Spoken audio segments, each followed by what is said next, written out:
Hello friends, આ છે ગોટલીઓ જે આપણે ઉનાળામાં બહુ જ પ્રમાણમાં કેરીનો ઉપયોગ કરીએ છીએ અને આવી ગોટલીઓને આપણે ફેંકી દેતા હોઈએ છીએ. પણ મેં આ ગોટલીઓને ફેંકી નથી અને એને સ્ટોર કરી અને રાખી હતી અને થોડી વાર તડકામાં સૂકવતી હતી. તો હવે સરસ મજાની ગોટલી સુકાઈ ગઈ છે. એમાંથી આપણે કાઢીશું ગોટલી અંદરની. તો ઉપરનું કવર હાર્ડ હોય છે, તો એને આપણે હથોડી વડે તોડી અને આવી રીતે કાઢી શકીએ છીએ. જો ગોટલી એકદમ સરસ સુકાઈ ગઈ હશે તો એનું ઉપરનું કવર પણ નીકળી જશે આવી રીતે અને એકદમ ચોખ્ખી ગોટલી બહાર આવશે. તો આપણે આજે ગોટલી બનાવતા શીખવાના છીએ, ગોટલીનો મુખવાસ બનાવતા શીખવાના છીએ.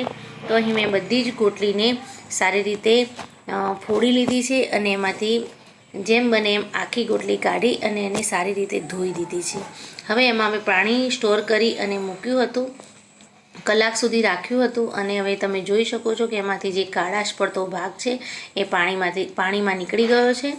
અને હવે આપણે ચોખ્ખા પાણી વડે ફરીથી એને એકવાર વોશ કરી લઈશું. ત્યારબાદ આપણે એને પાણી કાઢી લઈશું. હવે ગોટલી એકદમ ચોખ્ખી થઈ ગઈ છે. ક્યાંક તમને એવું લાગે કે ખરાબ ગોટલી છે તો એને કાઢી લેવાની છે. હવે આપણે એક કુકર લઈશું અને કુકરમાં બધી જ ગોટલીને નાખી દઈશું. ત્યારબાદ એમાં સ્વાદ પ્રમાણે 2 કે 3 ચમચી મેં મીઠું નાખ્યું છે અને 3 ગ્લાસ જેટલું હું પાણી ઉમેરીશ. આમાં ગોટલીને વધારે બાફવાની હોતી નથી. એને આપણે બંધ કરી અને માત્ર ને માત્ર એક જ વિસલ વાગતાની સાથે આપણે ગેસને બંધ કરી દઈશું. એટલે આપણી ગોટલી પરફેક્ટ બફાશે. કેટલીક વાર વધારે વિસલ વાગી જાય તો ગોટલી વધારે બફાઈ જાય છે. તો તમે જોઈ શકો છો કે આપણી ગોટલી બફાઈને તૈયાર થઈ ગઈ છે. મેં માત્ર એક જ વિસલ વાગતાની સાથે ગેસને બંધ કરી દીધો હતો.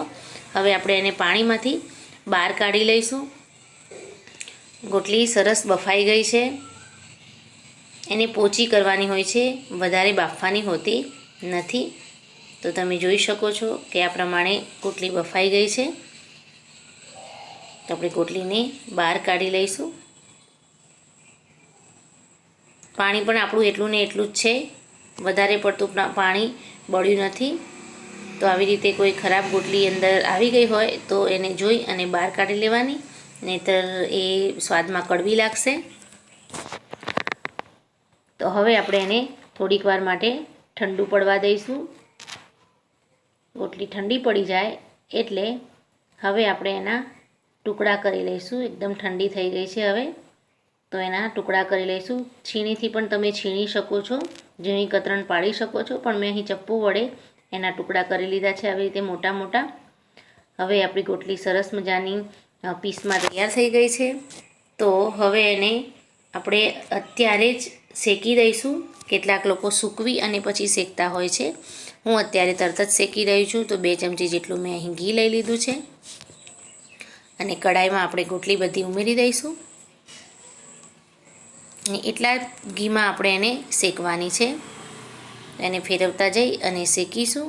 સાથે એમાં સ્વાદ પ્રમાણે સિંધવ મીઠું નાખીશું. ઓલરેડી આપણે પહેલાં મીઠું નાખ્યું છે એટલે એ પ્રમાણે ધ્યાનમાં રાખી અને મીઠું નાખવાનું છે. અને હવે આપણે એને હલાવતા જઈ અને શેકતા જવાનું છે. ગોટલી ખાવામાં આપણને ફાયદાકારક છે. આપણા શરીરમાં B12ની ઉણપ હોય તો એ દૂર કરે છે અને રોજ ગોટલીને આપણે 1 પીસ કે 2 પીસ ખાઈ શકીએ છીએ. જો તમને આ વિડીયો ગમે તો વિડીયોને લાઈક કરજો, શેર કરજો. ચેનલમાં નવા હો તો ચેનલને સબસ્ક્રાઈબ કરી લેજો. સાથે બેલ આઇકોનને પણ દબાવી દેજો, એટલે આવા સાદા, સિમ્પલ અને સરળ વિડીયો તમને જોવા મળશે. તો હવે આપણી ગોટલી છે એ સરસ રીતે શેકાઈ ગઈ છે.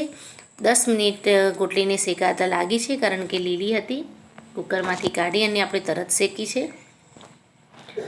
તો હવે આપણે એને એક વાસણમાં કાઢી લઈશું. ત્યારબાદ હવે એને તમે ફેનની નીચે ઘરમાં જ કપડાં ઉપર નાખી અને સૂકવી શકો છો. જો તડકો આવતો હોય તો થોડોક તડકો પણ આપો તો બેસ્ટ પ્રમાણમાં આપણી ગોટલી સુકાઈ જાય છે. અને તમે જોઈ શકો છો કે એકદમ ગોટલી સુકાઈ અને તૈયાર થઈ ગઈ છે. મેં એને 2 દિવસ પંખાની નીચે જ રાખેલી છે. તો એકદમ ક્રિસ્પી ગોટલી તૈયાર થઈ ગઈ છે.